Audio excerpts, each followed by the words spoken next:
Bana gel kaçma güzel, bana gel kaçma güzel. Nerede olsan atı çaparım yar, seni taparım yar. Gel güzelim, gel güzelim gel.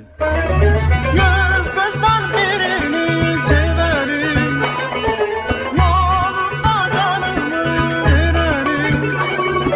Yüz kızdan birini severim, yolunda canımı vererim.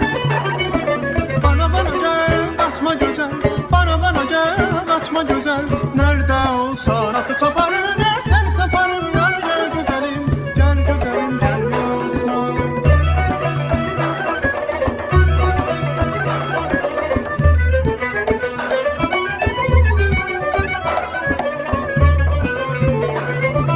Dağlardan esen sana bilerim, derdini versen alabilirim. Öylesen vallahi öyle dilerim. Gel kaçma benden ayrı, kaçma benden. Bana gel kaçma güzel, bana gel kaçma güzel. Nerede olsan atı çaparım yar, seni taparım yar. Gel güzelim, gel güzelim gel Osman.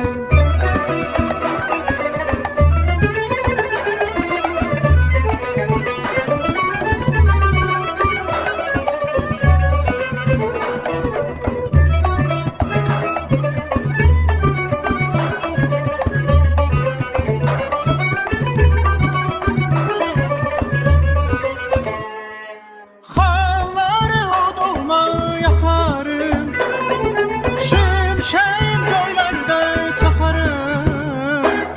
Halları odulma yakarım, şimşeğim göylerde çakarım.